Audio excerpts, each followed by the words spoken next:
నమస్తే welcome to Shri ప్రబర్నస్. ముందుగా headlines. Machilipatnam Manginapudi beach ను సందర్శించిన మంత్రి కొల్లు రవీంద్ర తెలుగు రాష్ట్రాల సంస్కృతి ప్రతిబింబించే విధంగా మసుల్లా నిర్వహిస్తున్నామని వ్యాఖ్య. టీడీపీ మహానాడు కనివిని ఎరుగని రీతిలో నిర్వహించాలని నిర్ణయం తీసుకున్న మంత్రుల కమిటీ. మహానాడు నిర్వహణ కోసం 13 కమిటీలను ఏర్పాటు. ఎమ్మెల్యేలు ఇరిగేషన్ అధికారులతో మంత్రి నిమ్మల రామానాయుడు టెలికాన్ఫరెన్స్. ఇరిగేషన్ రంగాన్ని గాడిలో పెడుతున్నామని వ్యాఖ్య.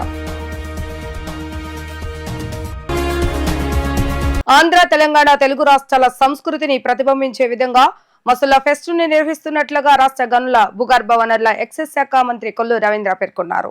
ఉత్సవాలలో భాగంగా మ్యూజికల్ ఫౌంటైన్లు, పిల్లలకు వినోదాన్ని ఇచ్చే జైంట్ వీల్స్ వంటి ఎంటర్టైన్మెంట్ ఏర్పాట్లను చేస్తున్నామని అన్నారు. వర్షం వచ్చినా ఎలాంటి ఇబ్బంది లేకుండా ఉండే విధంగా ఏర్పాట్లు చేస్తున్నట్లుగా వెల్లడించారు. ఆంధ్ర తెలంగాణ తెలుగు రాష్ట్రాల సంస్కృతి ప్రతిబింబించే విధంగా మసుల్లా ఫెస్ట్ నిర్వహిస్తున్నట్లుగా రాష్ట్ర గనుల భూగర్భ వనరుల ఎక్సైజ్ శాఖ మంత్రి కొల్లు రవీంద్ర పేర్కొన్నారు. ఆదివారం రాత్రి మంత్రి మచిలీపట్నం మంగనపూడి బీచ్ ను సంబంధించి అధికారులతో కలిసి సందర్శించారు. వచ్చే జూన్ నెలలో జరగనున్న మసుల్లా బీచ్ ఉత్సవాల నేపథ్యంలో మంత్రుల సంబంధిత రేఖా చిత్రపటాన్ని పరిశీలించి తోరణం నిర్మాణం తదితర ఏర్పాట్లను ముమ్మరం చేయాలని అధికారులకు ఆర్ట్ డైరెక్టర్ కు దిశానిర్దేశం చేశారు. ఈ సందర్భంగా కొందరు పర్యాటకులు మంత్రితో ముఖాముఖి మాట్లాడుతూ తాము హైదరాబాద్ నుండి వచ్చామని, ఇక్కడ జరుగుతున్న ఏర్పాట్లు చాలా ఆశ్చర్యాన్ని కలిగించాయని, వచ్చే జూన్ మాసం 6, 7, 8 తేదీలో బీచ్ ఉత్సవాలు జరుగుతున్నట్లుగా తెలిసి ఉత్సాహంగా ఉన్నామని అన్నారు.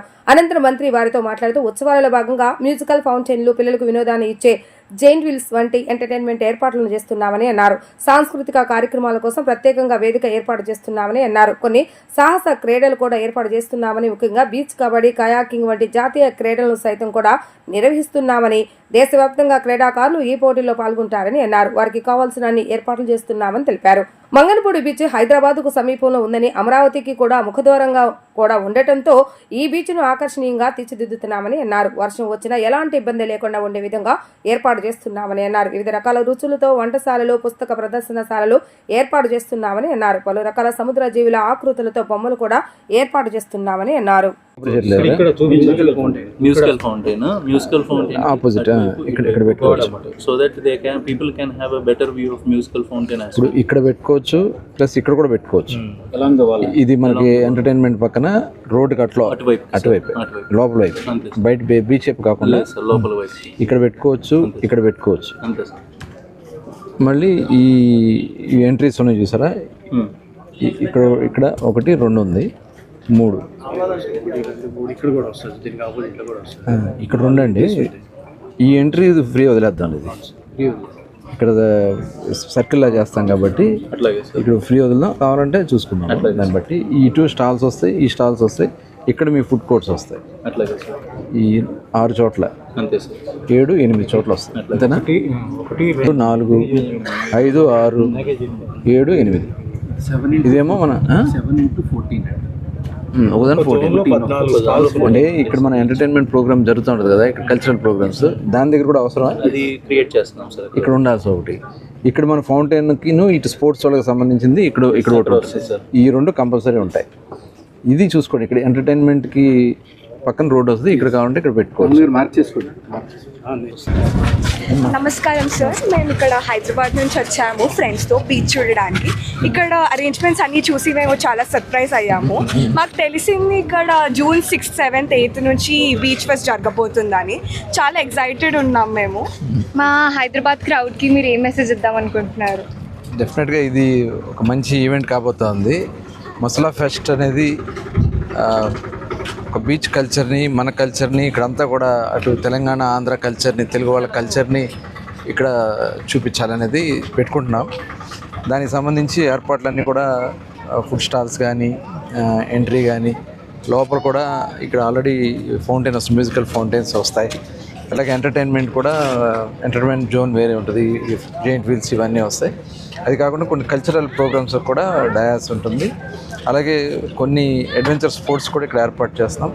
అలాగే 2 నేషనల్ ఈవెంట్స్ వచ్చినాయి మనకి, కయాకింగ్ ఏదైతే వాటర్ స్పోర్ట్స్ సంబంధించింది, ప్లస్ బీచ్ కబడ్డీ.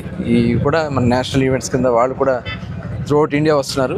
కాబట్టి ఇది వాళ్ళకి అన్ని ఏర్పాట్లు చేయాలి. ప్లస్ ఒక టూరిజం దీని కింద అటు తెలంగాణకు కూడా దగ్గర బీచ్ అవుతుంది, అట్లాగే అమరావతికి గేట్వే ఆఫ్ అమరావతి కింద ఇది ఉంటుంది. దానికోసం అన్ని ఏర్పాట్లు చేస్తున్నాం.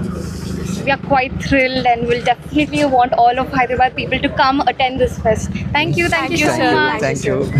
కడపలో ఈ నెల 27, 28, 29 తేదీల్లో నిర్వహించే తెలుగుదేశం పార్టీ మహానాడును కనీవిని ఎరుగని రీతిలో నిర్వహించాలని మంత్రుల కమిటీ నిర్ణయం తీసుకుంది. రాయలసీమ నుంచి దాదాపు 3 లక్షల మందిని జన సమీకరణ చేయాలని మంత్రుల కమిటీ అంచనాలకు వచ్చింది. నియోజకవర్గాల వారీగా పార్టీ ఎమ్మెల్యేలు, ముఖ్య నేతలకు బాధ్యతలు అప్పగిస్తూ పార్టీ నిర్ణయం తీసుకుందని కమిటీ స్పష్టం చేసింది. కడపలో ఈ నెల 27, 28, 29 తేదీల్లో నిర్వహించే తెలుగుదేశం పార్టీ మహానాడును కనీవిని ఎరుగని రీతిలో నిర్వహించాలని మంత్రుల కమిటీ నిర్ణయం తీసుకుంది. మహానాడు నిర్వహణ కోసం 13 కమిటీలను ఏర్పాటు చేశారు.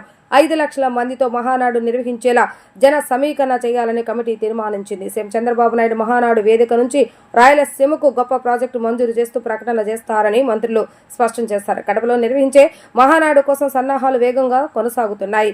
ఆదివారం మంత్రుల కమిటీ సమావేశమై ఏర్పాట్లపై చర్చించింది. కడప శివార్లోని పబ్బాపురం వద్ద 125 ఎకరాల మహానాడు బహిరంగ సభ నిర్వహించే విధంగా ఏర్పాట్లు చేస్తున్నారు. ఈ నెల 27, 28, 29 తేదీలో 3 రోజుల పాటు మహానాడును కనీవిని ఎరుగని రీతిలో నిర్వహించాలని మంత్రుల కమిటీ దాదాపు 3 గంటల సేపు సమావేశంలో చర్చించి నిర్ణయం తీసుకుంది. మహానాడు పనులు వేగంగా నిర్వహించేందుకు మంత్రులు, ఎమ్మెల్యేలు, ఇన్ఛార్జీలు బాధ్యతలు అప్పగిస్తూ 13 కమిటీలు ఏర్పాటు చేశారు. వారం రోజుల్లో పనులు పూర్తి చేయాలని నిర్ణయించారు. ఈ నెల 27, 28 తేదీలో నిర్వహించే ప్రతినిధుల సభకు 20 నుంచి 30 వేల మంది ప్రతినిధులు హాజరవుతారని టీడీపీ రాష్ట్ర అధ్యక్షుడు పల్లా శ్రీనివాస్ తెలిపారు. సమావేశం పూర్తయిన తర్వాత పార్టీ నేతలంతా జన సమీకరణపై మరోసారి చర్చించారు. మహానాడులు జరపడంలో తెలుగుదేశం పార్టీకి మహా అనుభవం ఉంది కనుక మేము తక్కువ సమయంలోనే కనీ విని ఎరగని విధంగా కడపలో మహానాడు చేయాలని చెప్పేసి మరి జాతీయ అధ్యక్షులు వారు ఇచ్చినటువంటి ఆదేశాల మేరకు ఈరోజు ఇక్కడికి వచ్చి ఇక్కడ ఉన్నటువంటి ఉమ్మడి కడప జిల్లా నాయకులతోని అలాగే ఈ కోఆర్డినేషన్ మహానాడు కోఆర్డినేషన్ కమిటీలతోనే మీటింగ్ పెట్టుకోవడం జరిగిందని చెప్పేసి ఈ సందర్భంగా మీకు తెలియజేస్తున్నాం. ఈరోజు ఈ కమిటీలు సంబంధించి ముఖ్యంగా 13 కమిటీలు ఉన్నాయి. ఈ 13 కమిటీలకు సంబంధించినటువంటి పెద్దలందరితో కూడా ఇక్కడ మాట్లాడుకొని వారిచ్చినటువంటి సూచనలు, సలహాలు అన్నీ కూడా క్రోడీకరించుకొని ఒక ఆలోచనకు రావడం జరిగిందని కూడా ఈ సందర్భంగా తెలియజేస్తున్నాం. కానీ ఇక్కడ అందరి యొక్క అభిప్రాయం ఏంటంటే కడపలో నెవర్ బిఫోర్ నెవర్ ఆఫ్టర్ అన్న విధంగా మహానాడు నిర్వహించాలని చెప్పేసి ప్రతి ఒక్క నాయకుడు కూడా చెప్పడం జరిగిందని చెప్పి ఈ సందర్భంగా తెలియజేస్తున్నాం. మహానాడు కడపలో చేయాలంటే చాలామంది నాయకులకు కొన్ని డౌట్లు ఉండేవి. ఇక్కడ అకామిడేషన్ దొరుకుతుందా, మంచి ప్రాంగణం దొరుకుతుందా, ఎండ్లకు ఇక్కడ తట్టుకోగలుగుతారా మిగతా ప్రాంతం నుంచి వచ్చినటువంటి ప్రజలని అనేక డౌట్లు ఉండేవి. కానీ ఇక్కడికి వచ్చిన తర్వాత ఉమ్మడి కడప జిల్లా నాయకులందరూ ఒక సహకారంతో ఇక్కడ ఉన్నటువంటి ప్రజల సహకారంతో మాకు కావాల్సినటువంటి అకామిడేషన్ కావచ్చు, కావాల్సినటువంటి ప్రాంగణం కావచ్చు, ఇవి మాకు అద్భుతంగా సెట్ అయ్యామని చెప్పేసి ఈ సందర్భంగా దొరికామని చెప్పి ఈ సందర్భంగా తెలియజేస్తున్నాం. ఈరోజు కడపలో జరుగుతున్నటువంటి ఈ ప్రాంగణం కానీ చూస్తే అద్భుతంగా 145 ఎకరాలు ప్రాంగణం.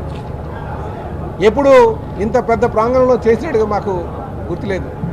ఇక్కడ చూస్తే అద్భుతంగా ఒక ప్రాంగణం సెట్ అవ్వడం, ఇందులో ఘనంగా చేసుకోవడం ఈ సందర్భంగా తెలియజేస్తున్నా. మొదటి 2 రోజులు ప్రతినిధులు మీటింగ్ ఉంటుంది, ప్రతినిధుల సభ అంటాం. ఈ సభలో సుమారు 23 వేల మందికి మేము ఆహ్వానం పంపించాం, మా నాయకులకి, కార్యకర్తలకి. అలాగే ఈ 2 రోజులు కూడా 23,000 మంది ఆహ్వానితులు ప్రతినిధుల సభలో పాల్గొంటారు.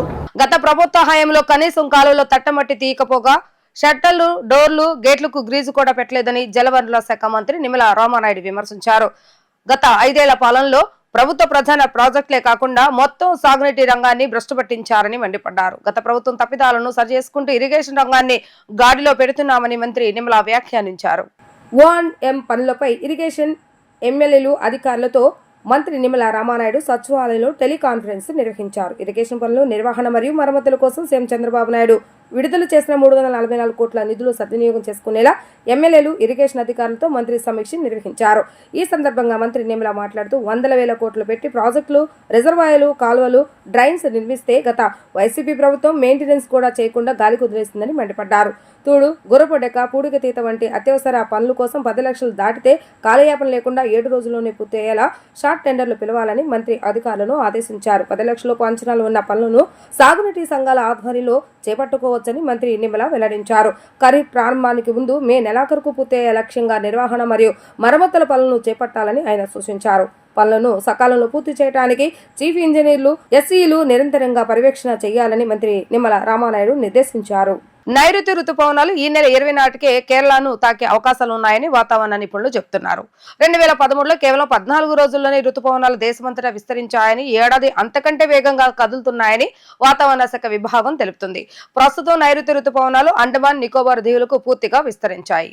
నైరుతి రుతుపవనాలు ఈ నెల 24 నాటికే కేరళను తాకే అవకాశాలు ఉన్నాయని వాతావరణ నిపుణులు చెబుతున్నారు. సాధారణం కంటే ముందుగా 27 నాటికి రుతుపవనాలు కేరళను పలకరిస్తాయని వాతావరణ విభాగం అంచనా వేసిన విషయం తెలిసిందే.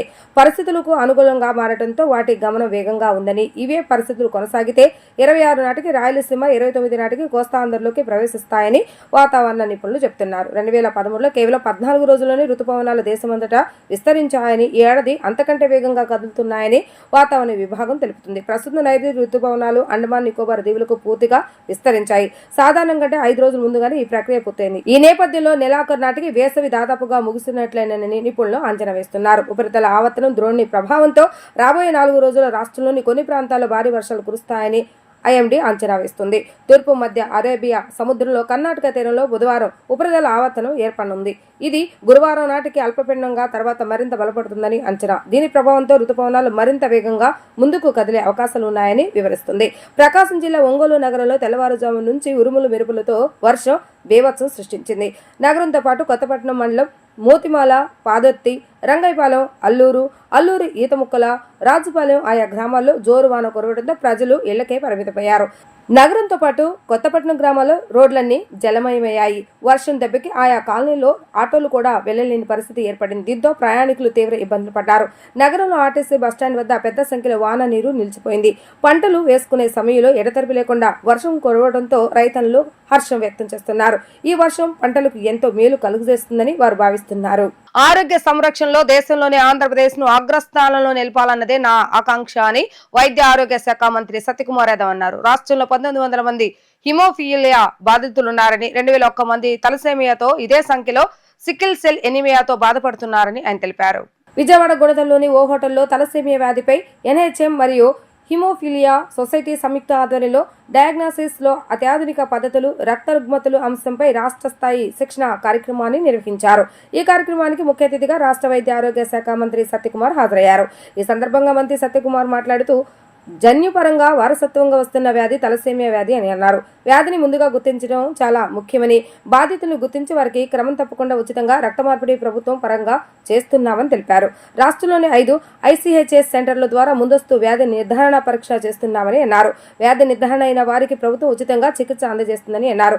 గిరిజన ప్రాంతాల్లో 19 లక్షల మందికి సికిల్ సెల్ ఎమేనియా స్క్రీనింగ్ చేయాల్సి ఉండగా 10,50,000 మందికి స్క్రీనింగ్ చేశామని అన్నారు. ఇందులో 19,000 మందికి పైగా క్యారియర్స్ ఉన్నారు. 2001 మందికి వ్యాధి నిర్ధారణ అయిందని అన్నారు. జన్యుపరమైన సికిల్ సెల్ ఎనీమియా స్క్రీనింగ్ తర్వాత గుర్తింపు కార్డులు ఇస్తున్నామని అన్నారు. నోడల్ ఆఫీసర్లకు అవగాహన కల్పించేందుకు 2 రోజుల పాటు శిక్షణ ఉపయోగపడుతుందని మంత్రి సత్యకుమార్ తెలిపారు. తలసేమియా వ్యాధి నివారణ క్రమంలో కొత్త ఆవిష్కరణలకు దారితీసే విధంగా ఉపయోగపడుతుందని అన్నారు. హిమోఫిలియా సొసైటీ, రెడ్ క్రాస్ సంస్థల వీటిపై అవగాహన కలిగించేందుకు ఎంతగానో కృషి చేస్తున్నామని చెప్పారు. ఇతర స్వచ్ఛంద సంస్థలు కూడా ముందుకు వచ్చి భాగస్వాములు అవ్వాలని ప్రభుత్వం కోరుకుంటుందని అన్నారు. హిమోఫిలియా, తలసేమియా, సికిల్ సెల్ అనీమియాకి సంబంధించి రాష్ట్రంలో ఉంటున్న 17 సర్వజన ప్రభుత్వ ఆసుపత్రులకు సంబంధించిన ప్రొఫెసర్లు, అసోసియేట్ ప్రొఫెసర్లు, అసిస్టెంట్ ప్రొఫెసర్లు, అదేవిధంగా ఈ 3 విభాగాలకు సంబంధించిన నోడల్ ఆఫీసర్లకి ఒక రీఓరియంటేషన్ ప్రోగ్రామ్, 2 రోజుల రీఓరియంటేషన్ ప్రోగ్రామ్ని ప్రారంభించడం జరిగింది. ఈ రాష్ట్రంలో అనేక మంది, దాదాపు 1900 మంది హిమోఫిలియా వ్యాధితో బాధపడుతున్నారు. అదేవిధంగా 2100 తలసేమియాతోనూ, అదే సంఖ్యలో సికిల్ సెల్ అనీమియాతోనూ ప్రజలు బాధపడుతున్నారు.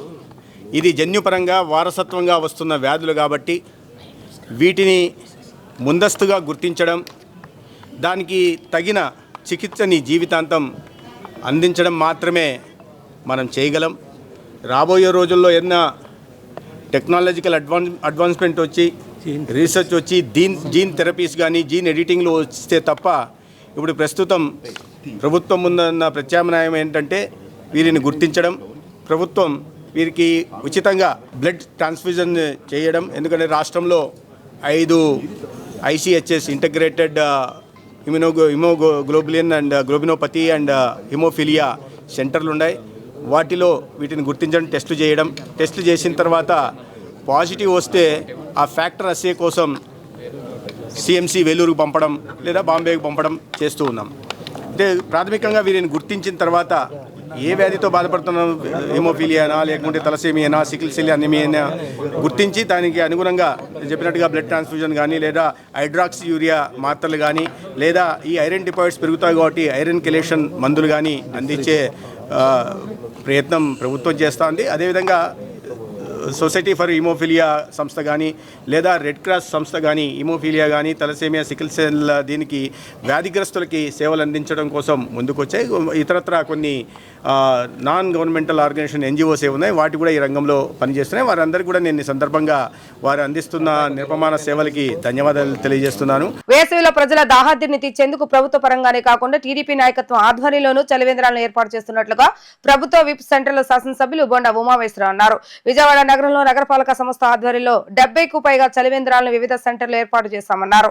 టీడీపీ ఆధ్వర్యంలోనూ ప్రతి డివిజన్లోనూ చలివేంద్రాలను ఏర్పాటు చేసి వేసవిలో పాదాచారుల దాహార్తిని తీర్చే చర్యలు చేపట్టామని వివరించారు.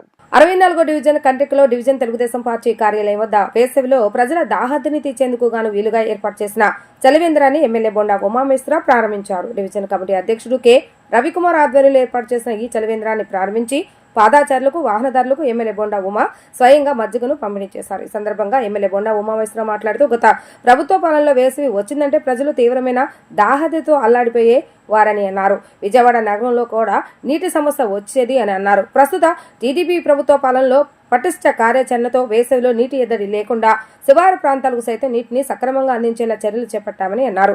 అదేవిధంగా అన్ని డివిజన్లోనూ టీడీపీ నాయకత్వం సేవా తత్పరతను చాటుకుంటుందని అన్నారు. డివిజన్ టీడీపీ కమిటీల ఆధ్వర్యంలో చలివేంద్రాలను ఏర్పాటు చేస్తున్నామని చెప్పారు. స్థానికంగా 64వ డివిజన్ కంటిక సెంటర్లో ప్రజలకు ఉపయోగపడేలా చలివేంద్రాన్ని ఏర్పాటు చేసిన డివిజన్ కమిటీ అధ్యక్షుడు రవికుమార్, ప్రధాన కార్యదర్శి SK బాబు, కమిటీ నాయకులను బొండా ఉమా అభినందించడం జరిగింది. డివిజన్ పార్టీ అధ్యక్షులు కె రవికుమార్ మాట్లాడుతూ ప్రజల అవసరాలను తీర్చేలా ఏర్పాటు చేసిన ఈ చలివేంద్రాన్ని టీడీపీ రాష్ట్ర స్థాయి మహాసభల నిర్వహణ వరకు నిరంతరాయంగా కొనసాగిస్తామని చెప్పారు. సెంట్రల్ నియోజకవర్గంలో ప్రతి డివిజన్లో కూడా మా పార్టీ నాయకులు చలివేంద్రాలు ఏర్పాటు చేశారు. దాని ద్వారా మజ్జిగ పంపిణీ కానీ చల్లటి మంచినీళ్ళ పంపిణీ కానీ జరుగుతూ ఉంది. ఇవాళ 64వ డివిజన్లో మెయిన్ రోడ్డు మీద డివిజన్ పార్టీ అధ్యక్షుడైనటువంటి సోదరుడు రవికుమారు, ప్రధాన కార్యదర్శి బాబు, అలాగే కంకణాల బాబు, అలాగే మా భాగ్యలక్ష్మి, మా వరలక్ష్మి, భవానీ, ఇంకా డివిజన్ నాయకులు అందరూ కలిపి ఇక్కడ చక్కటి మజ్జిగ పంపిణీ కేంద్రాన్ని ఏర్పాటు చేశారు. దీనివల్ల ఈ ప్రాంతంలో ఇటు పాతపాడు, కండ్రిగా, ఇటేపు అందరూ వెళ్ళే వాళ్ళందరికీ, బాటసార్లందరికీ పెద్దగా ఉపయోగపడుతుంది. చలివేంద్రాలు పార్టీ పరంగా అన్ని చోట్ల కూడా పెడతాం జరిగింది. ప్రభుత్వ పరంగా 84 చలివేంద్రాలని చల్లటి మంచినీళ్ళని సప్లై చేస్తూ ఉన్నాం. పార్టీ పరంగా కూడా 21 డివిజన్లో చలివేంద్రాలు ఏర్పాటు చేసాం. తెలుగుదేశం పార్టీ ఎప్పుడూ కూడా ఒక సేవా మార్గంలో అధికారంలో ఉన్నా అధికారంలో లేకపోయినా మా పార్టీ నాయకులు కంటిన్యూగా కూడా ప్రతి ఎండాకాలం ఇవన్నీ పెడతాం. మాకు పార్టీ పరంగా గత 25 సంవత్సరాలుగా అలవాటు. అన్ని చోట్ల ఏర్పాటు చేస్తాం. సంతోషంగా ఉంది. మరొకసారి ఇక్కడ మజ్జిగ కేంద్రం పెట్టినటువంటి రవికుమార్ని అలాగే పార్టీ నాయకులందరినీ కూడా పేరు పేరున అభినందిస్తాం. సెంట్రల్ నియోజకవర్గ ఎమ్మెల్యే బోండా ఉమేశ్వర్ గారి ఆదేశాల మేరకు 64వ డివిజన్లో మజ్జిగ పంపిణీ కార్యక్రమం అన్ని డివిజన్లో ఈ 21 డివిజన్లో ఈ మజ్జిగ పంపిణీ చలివేంద్రాలు ఓపెనింగ్ చేశారు. అదే కార్యక్రమంలో భాగంగా బోండా ఉమేశ్వర్ ఆదేశాల మేరకు 64వ డివిజన్లో పార్టీ కార్యాలయం నందు మజ్జిగ పంపిణీ కార్యక్రమం అలాగే చలివేంద్రం కూడా ఏర్పాటు చేయడం జరిగింది. ఈ కార్యక్రమం మహానాడు 27వ తారీఖు 26వ తారీఖు వరకు మండుటెండల్లో ఉన్నాయి కాబట్టి ఈ ఎండల నిమిత్తం మజ్జిగని కంటిన్యూషన్గా 26వ తారీఖు వరకు కూడా ఈ కార్యక్రమాన్ని ఇక్కడ ఈ పార్టీ కార్యాలయాన్ని కొనసాగిస్తున్నాం. చంద్రబాబు నాయుడు ఇప్పుడు తీసుకునే కొన్ని నిర్ణయాలు ఆవేదాన్ని ఆశ్చర్యాన్ని కలిగిస్తున్నాయని మాజీ మంత్రి వడ్డే శోభనాధీశ్వరరావు అన్నారు. గతంలో చంద్రబాబు నాయుడు ఆలోచనలు నిర్ణయాలు చాలా దూరదృష్టితో ఉండేవన్నారు. రాష్ట్ర అభివృద్ధికి ఉపయోగపడేవని అన్నారు. కానీ ఇప్పుడు ఎవరో అసమర్థుడు సీఎంని వెనుకుండి నడిపిస్తున్నట్లుగా ఆయన నిర్ణయాలు ఉంటున్నాయని చెప్పారు. చంద్రబాబు నాయుడు నేడు తీసుకున్న నిర్ణయాలు రాష్ట్ర అభివృద్ధికి ఉపయోగపడకపోగా ప్రజలను బాధించేలాగా అస్తవ్యస్తంగా ఉంటున్నాయని చెప్పారు. విజయవాడ ప్రెస్ క్లబ్ లో మాజీ మంత్రి వడ్డే శోభనాధీశ్వరరావు విలేకరుల సమావేశాన్ని నిర్వహించారు. ఈ సమావేశంలో ఆయన మాట్లాడుతూ రాష్ట్రంలో అనేక రైతు సమస్యలు పెండింగ్ ప్రాజెక్టు కళ్ల ముందు దర్శనమిస్తున్నా వాటిపై దృష్టి సారించడం లేదన్నారు. రాష్ట్రానికి తీవ్ర అన్యాయం చేసిన మోడీకి సాగిలపడేలా రాష్ట్ర ప్రభుత్వం తీరు విడ్డూరంగా ఉందని అన్నారు. పోలవరానికి అమరావతికి విశాఖ స్టీల్ కి జరుగుతున్న అన్యాయంపై నిలదీయకుండా మోడీ చేతే అమరావతికి పునర్నిర్మాణం చేయించడం బాధ కలిగించిందని అన్నారు. 33,000 ఎకరాలు అమరావతి కోసం సేకరించి ఒక అభివృద్ధి పని పూర్తవ్వకుండా మళ్లీ 40,000 ఎకరాలు కావాలని చెప్పడం ఆశ్చర్యానికి గురి చేస్తుందన్నారు. ఇప్పుడు బాబు తీసుకుంటున్న నిర్ణయాలు తాను పట్టిన కుందేలకి 3 కళ్ళ అన్న చందంగా ఉంటున్నాయంటూ మాజీ మంత్రి వడ్డే శోభనాధీశ్వరరావు చెప్పుకొచ్చారు. ఈ నిర్ణయాలు చంద్రబాబు నాయుడు నేరుగా తీసుకుంటున్న నిర్ణయాలుగా తనకు అనిపించడం లేదని, ఎవరో ఆయనను తప్పుదోవ పట్టిస్తున్నట్లుగా ఉన్నాయని చెప్పారు.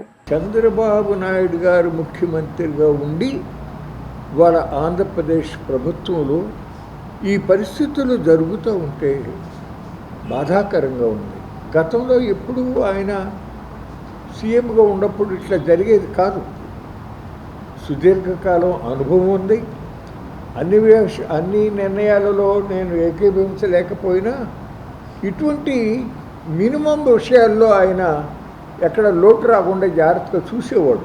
మాకేమనుమానం వస్తుందంటే నాకే కాకుండా ఇంకా చాలామందికి చంద్రబాబు నాయుడు గారు సీఎం అయినా అసలు బటన్ వేరే స్థాయిలో ఉందేమో, ఆ స్థాయిలో ఉన్న వ్యక్తికి వీటి యొక్క అవగాహన లేదేమో, ఏ టైంలో ఏ పనులు చేయించాలి, దానికి డబ్బులు ఎట్లా విడుదల చేయించాలి అనేటటువంటి అవగాహన లేనటువంటి వ్యక్తుల వద్ద ఆ బటన్ నొక్కేటటువంటి అధికారం ఉండటం వలన అది లేకపోతే జరగదు. చంద్రబాబు నాయుడు ఇంత తెలివి తక్కువ పనులు చేస్తాడని నేను చెప్పలేను. ఆలయాల అభివృద్ధికి రాష్ట్ర ప్రభుత్వం విశేషంగా కృషి చేస్తుందని ప్రభుత్వ విప్ సెంట్రల్ శాసనసభ్యులు బొండా ఉమామేశ్వర అన్నారు. ఆలయాలకు నూతన పాలక మండలాలు, ట్రస్ట్ బోర్డుల నియామకాలు త్వరితగతిన చేపడుతున్నామని అన్నారు. ఆలయాలకు వచ్చే నిధులను ఆలయాల అభివృద్ధికి ఉపయోగిస్తూ దాతల తోడ్పాటుతో ఆలయాలను విశేష రీతిలో అభివృద్ధి చేస్తామని అన్నారు. గవర్నర్పేటలో అత్యంత పేరుగాంచిన శ్రీ కాశీ విశ్వేశ్వర అన్నపూర్ణ దేవాలయం శివాలయంలో నూతనంగా నిర్మాణం చేసిన వంటశాల, వసతి గృహ, భవన్ సముదాయాలను ఆలయంలో సేవా టికెట్ల కౌంటర్ను బొండా ఉమామేశ్వరరావు ప్రారంభించారు. ఈ కార్యక్రమాన్ని పురస్కరించుకుని ఆలయానికి వచ్చిన బొండా ఉమామేశ్వరరావుకు ఆలయ కార్యనిర్వహణ అధికారి సీతారామయ్య, వేద పండితులు శాస్త్రోక్తంగా స్వాగతం పలికారు. స్వామివారి దర్శనం అనంతరం ఎమ్మెల్యే బొండా ఉమాకు వేద పండితులు వేద ఆశీర్వచనాలను అందజేశారు. అనంతరం అభివృద్ధి కార్యక్రమాలను బొండా ఉమా చేతుల మీదుగా ప్రారంభోత్సవం చేశారు. ఈ సందర్భంగా ఎమ్మెల్యే బొండా ఉమామేశ్వరరావు మాట్లాడుతూ గవర్నర్పేట కాశీ విశ్వేశ్వర అన్నపూర్ణ దేవాలయం అత్యంత పురాతన దేవాలయాల్లో ఒకటిగా ఉందన్నారు. కార్తీక మాసం ప్రతి సోమవారం వంటి పర్వదినాలలో ఆలయానికి పెద్ద సంఖ్యలో భక్తులు తరలివస్తుంటారని, స్వామివారి దర్శనంతో పునీతులు అవుతూ ఉంటారని చెప్పారు. ఇటువంటి ఆలయ అభివృద్ధికి రాష్ట్ర ప్రభుత్వం తరపున కృషి చేస్తున్నట్లుగా వివరించారు. ఆలయానికి వంటశాల, వసతి గృహ, భవన్ నిర్మాణ సముదాయాన్ని తన చేతుల మీదుగా ప్రారంభించడం ఎంతో సంతోషంగా ఉందని చెప్పారు. భక్తుల ఆకాంక్ష మేరకు భక్తుల అభిప్రాయాలకు పెద్దపీట వేస్తూ దేవాలయాల అభివృద్ధి పనులకు రాష్ట్ర ప్రభుత్వం పనిచేస్తుందని అన్నారు. ఆలయ అభివృద్ధికి తన వంతు సహాయ సహకారాలు ఎల్లప్పుడూ అందజేస్తానని చెప్పారు. ఈ కార్యక్రమంలో స్థానిక corporator, TDP floor leader Nilbandla Balaswami, పుర ప్రముఖులు పలువురు పాల్గొన్నారు. సెంట్రల్ నియోజకవర్గంలో అత్యంత పురాతనమైనటువంటి శివాలయం గవర్నర్పేట శివాలయం. ఇక్కడ స్వామివారు మరి అనేక సంవత్సరాల నుంచి భక్తులను ఆశీర్వదిస్తూ ఉన్నారు. భక్తులందరూ కూడా కార్తీక మాసంలో కానీ, అన్ని పుణ్య కాలంలో కానీ, మంచి రోజుల్లో కానీ, ప్రతి సోమవారం కానీ స్వామివారికి అత్యధికంగా భక్తులు నియోజకవర్గమే కాకుండా విజయవాడ నగరం నలుమూలల నుంచి కూడా వచ్చి స్వామివారిని దర్శించుకొని అభిషేకాలు చేయించుకోవడం అనేది జరుగుతూ ఉంది. ఇవాళ ఈ ప్రభుత్వం వచ్చినాక అన్ని రకాలుగా కూడా ఆలయాల్ని అభివృద్ధి పదంలో ముందుకు తీసుకెళ్తా ఉన్నాం. ఎండోమెంట్ డిపార్ట్మెంట్ ద్వారా ఏదైతే ఎండోమెంట్ పరిధిలోకి వచ్చినటువంటి ఆలయాలు ఉన్నాయో ఆలయాలన్నింటినీ కమిటీలు, ట్రస్టులు, అలాగే అన్ని రకాలుగా కూడా దాన్ని ఆ ఆదాయాన్ని ఆ ఆలయ అభివృద్ధి కోసం ఉపయోగిస్తూ ఉన్నాం. అలాగే దాతలు కూడా అనేక చోట్ల ముందుకొచ్చి వాళ్ళు అనేక అభివృద్ధి కార్యక్రమాల్లో వాళ్ళు తోడ్పడుతూ ఉన్నారు. ఈ గుళ్ళో మరి దానికి ముందు కూడా స్వామివారికి వెండి రథం కానీ, వెండి కలశాలు కానీ, వెండి కవచాలు కానీ అనేకమైన ఇవ్వటం కూడా జరిగింది. ఇవాళ ప్రత్యేకంగా ఈ శివాలయంలో వసతి గదులు, అలాగే కాకుండా వంటశాల, ప్రసాదాలన్నీ కూడా ఇక్కడే తయారు చేసుకునే దానికి శాశ్వత వంటశాల అన్నీ కూడా ఈరోజు ప్రారంభించుకున్నాం. సంతోషం. ఖచ్చితంగా అన్ని ఆలయాల్ని భక్తుల కోరిక మేరకు, భక్తుల ఆకాంక్ష మేరకు అభివృద్ధి పథంలో ముందుకు తీసుకెళ్తాం. ఆ స్వామివారి ఆశీస్సులతో ఇవాళ రాష్ట్రం మొత్తం బాగుండాలా, దేశం మొత్తం బాగుండాలా, నియోజకవర్గం బాగుండాలా, ప్రజలందరూ కూడా ఆ స్వామివారి ఆశీస్సులతో అందరం కూడా బాగుండాలని కోరుకుంటూ మంచి కార్యక్రమం చేపట్టినటువంటి ఆలయ ఈవో గారికి, అలాగే కమిటీ వారికి, ధర్మకర్తల మండలికి అందరూ కూడా అభినందనలు తెలియజేస్తాం.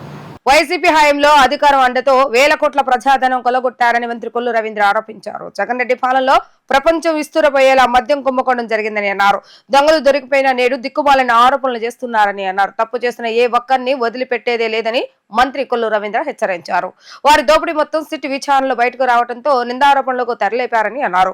ప్రజలు చిత్కరించిన జగన్ రెడ్డిలో మార్పు రాలేదని అన్నారు. జగన్ దోపిడీకి సహకరించిన అధికారులంతా జైల్లో ఓచలు లెక్క పెడుతున్నారని అన్నారు. గాలి జనార్దన్ రెడ్డి అరెస్టుతో టీడీపీ అవినీతిపై పోరాటం సాకారమైందని తెలిపారు. సంస్థాగతంగా టీడీపీ అత్యంత బలమైన పార్టీ అని, కూటమి పాలనలో రాష్ట్రంలో ప్రజాస్వామ్యం పరిడి వెళ్లుతుందని అన్నారు. మీ వాళ్ళు పెట్టుకున్నారు షాపులు, నేనేమి ఆ రోజు బ్రాందీ షాపులు మేము చాలా పారదర్శకంగా ఈ రాష్ట్రంలో డ్రా సిస్టంలో తీసాం. మీకులాగా దుర్మార్గం మేము చేయలే. ఇవాళ రండి, మీరు ఎక్కడ నుండి షాప్ చూపించండి, బెల్ట్ షాపులు ఉంటే మీరు నడిపించుకున్నారు బెల్ట్ షాపులు. ఆ బెల్ట్ షాపుల ద్వారా అక్రమ మద్యాన్ని ఆ బెల్ట్ షాపుల ద్వారా మీరు అమ్మారు. నాన్ డ్యూటీ పెయిడ్ లిక్కర్ అమ్మారు. షాపుల్లో రానివ్వకుండా, అన్ని బ్రాండ్స్ రానివ్వకుండా చేసింది వాళ్ళు. దోచుకుని వాళ్ళు మీరు మాట్లాడుతూ ఉన్నారే సిగ్గు లేకుండా. ఎవరైనా సరే, అది ఎంతటి వాళ్ళైనా సరే మీరు చూపించండి. ఖచ్చితంగా ఎవరైనా సరే దాన్ని వదిలిపెట్టే సమస్య లేదు. సాక్ష్యాధారాలు సిట్టు విచారణ చేయాలి కదా. అప్పుడు సాక్ష్యాధారాలు తెలుసు, ఎక్కడెక్కడ ఎంత దోపిడీ జరిగిందో తెలుసు. ఇవాళ అవన్నీ కూడా విచారణలో బయటకు రావాల్సినటువంటి అవసరం ఉంది కదా. అందుకనే డిస్టిలరీస్ దగ్గర నుంచి వాళ్ళు చాలా హై క్లాస్లో చేశారు. అంటే ఎక్కడా కూడా దొరకకుండా చేయాలని ప్రయత్నం చేస్తారు కదా, అట్లాగే చేయాలనుకున్నారు. ఇవాళ మొత్తం కూడా డిస్టిలరీస్ దగ్గర నుంచి ఇన్ఫర్మేషన్ మొత్తం కూడా తీసుకున్నాం. కేసుకి ఎంత కలెక్ట్ చేశారో తీసుకున్నాం. ఎందుకు కొన్ని బ్రాండ్లని రాష్ట్రంలో అట్టుపెట్టారు, కొన్ని బ్రాండ్లు ఎందుకు అందుబాటులో లేకుండా చేశారు. ఇవాళ మల్టీనేషనల్ కంపెనీలు ఉన్నాయి. మల్టీనేషనల్ కంపెనీకి సంబంధించినటువంటి ఒక్క బ్రాండ్ కూడా ఆంధ్ర రాష్ట్రంలో లేకుండా చేశారు 5 ఏళ్ళు. కేవలం వాళ్ళకి సంబంధించినటువంటి కొన్ని సంస్థలతో 38 సంస్థలు, 38 డిస్టిలరీస్ నుంచి మాత్రమే వాళ్ళ బ్రాండ్లు మాత్రమే ఆ షాపులు అవైలబిలిటీ చేశారు. ఎక్కడ అవినీతి జరిగినా మొట్టమొదట పోరాడేది తెలుగుదేశం పార్టీ. ఇవాళ తీర్పులు ఆలస్యం అవ్వచ్చు, కానీ నిజమే నిలబడుతుంది. దానికి ఉదాహరణే ఓబులాపురం గనులు. ఓబులాపురం గనుల్లో అవినీతి అనుకొండలు దోచేస్తున్నాయని చెప్పి ఆ రోజు పోరాటం చేసింది తెలుగుదేశం పార్టీ. అనేక మంది మీద కేసులు, మొన్నటి వరకు కూడా కేసులు నడిచినాయి. ఓబులాపురం గనుల్లో ఇవాళ శిక్ష పడినటువంటి గాలి జనార్దన్ రెడ్డి రాజశేఖర్ రెడ్డి గారితో కుమ్మక్కై ఆ రోజు చేసినటువంటి ఆ మైనింగ్ దోపిడీ ఇవాళ మొత్తం కూడా సాక్ష్యాధారాలతో సహా బయటపడి శిక్ష పడిందంటే అది తెలుగుదేశం పార్టీ యొక్క క్రెడిబిలిటీ. జగన్ రెడ్డి నా సోదరుడు అని చెప్పాడు. చంద్రబాబు నాయుడు గారిని రానివ్వనన్నాడు. హైదరాబాద్ వచ్చి అతి దారుణంగా ప్రెస్ మీట్లు పెట్టి మాట్లాడినటువంటి వ్యక్తి అన్నాడు గాలి జనార్దన్ రెడ్డి. ఏమయ్యాడు ఇవాళ కేసులు పెట్టుకున్నాం, దాడి చేయటానికి వచ్చినా కూడా ఎదిరించి నిలబడ్డాం. కానీ రాష్ట్ర ప్రయోజనాల కోసం పనిచేసినటువంటి పార్టీ తెలుగుదేశం పార్టీ. ఇలా అనేక స్కామ్లు ఇవాళ ప్రపంచంలోనే ఎక్కడా లేనటువంటి అతిపెద్ద లిక్కర్ స్కామ్ ఆంధ్ర రాష్ట్రంలో జరిగింది. ఇంతవరకు ఎక్కడ కూడా కనీ ఎరగనటువంటి స్కామ్ ఇది. ప్రజల ఆరోగ్యాలతో సంబంధం లేకుండా ఆరోగ్యాల దోపిడీ, ఆరోగ్యాలతో ఆడుకుని ప్రాణాలని బలి తీసుకుని ఖజానాలు నింపుకున్నటువంటి వ్యక్తి ఇవాళ మొత్తం కూడా బయటకు వస్తూ ఉన్నాయి. ఇవాళ అవన్నీ బయటకు వస్తామంటే చూసి తట్టుకోలేక ఇవాళ తప్పుడు ప్రచారాలు చేయడానికి ప్రయత్నం చేస్తూ ఉన్నారు దుర్మార్గులు. అంటే ప్రజల ఆరోగ్యం మీకు అవసరంలా, రాష్ట్రానికి రావాల్సినటువంటి ఖజానాకి రావాల్సినటువంటి డబ్బులు మొత్తం కూడా దోచుకున్నారు. అవి బంగారంగా మార్చుకోవడానికి అవినీతి సొమ్మును వాడుకున్నారు. దేశ విదేశాల్లో హవాలా ద్వారా ఈ డబ్బులన్నీ కూడా దారి మళ్లించుకున్నారు. ఏమవుతారు రేపు? ఇవాళ వచ్చి మాట్లాడుతూ ఉన్నారు ఒక్కొక్కళ్ళు, సిగ్గులేనటువంటి వ్యక్తులు. ప్రజలు ఇవాళ మీకు అతి దారుణంగా మిమ్మల్ని ఓడగొట్టినా సిగ్గు లేకుండా వచ్చి మళ్ళీ మీరు మాట్లాడుతూ బెదిరిస్తూ ఉన్నారు అధికారులను బెదిరించాలని చూస్తూ ఉన్నారు. చేసిన పాపం వెంటాడదు తప్ప వదిలిపెట్టదు, అది గుర్తుపెట్టుకోండి. వార్తలు ముగించే ముందు హెడ్లైన్స్ మరొక్కసారి. మచిలీపట్నం మంగనపూడి బీచ్ ను సందర్శించిన మంత్రి కొల్లు రవీంద్ర. తెలుగు రాష్ట్రాల సంస్కృతి ప్రతిబింబించే విధంగా మసూల్లా నిర్వహిస్తున్నామని వ్యాఖ్య. టీడీపీ మహానాడు కనీవిని ఎరుగని రీతిలో నిర్వహించాలని నిర్ణయం తీసుకున్న మంత్రుల కమిటీ. మహానాడు నిర్వహణ కోసం 13 కమిటీలను ఏర్పాటు. ఎమ్మెల్యేలు, ఇరిగేషన్ అధికారులతో మంత్రి నిమ్మల రామానాయుడు టెలికాన్ఫరెన్స్. ఇరిగేషన్ రంగాన్ని గాడిలో పెడుతున్నామని వ్యాఖ్య. ఇవి రోజు వార్తా విశేషాలు. మరలా తిరిగి ప్రసారమయ్యే వార్తలో మళ్ళీ కలుద్దాం. అంతవరకు సెలవు, నమస్కారం.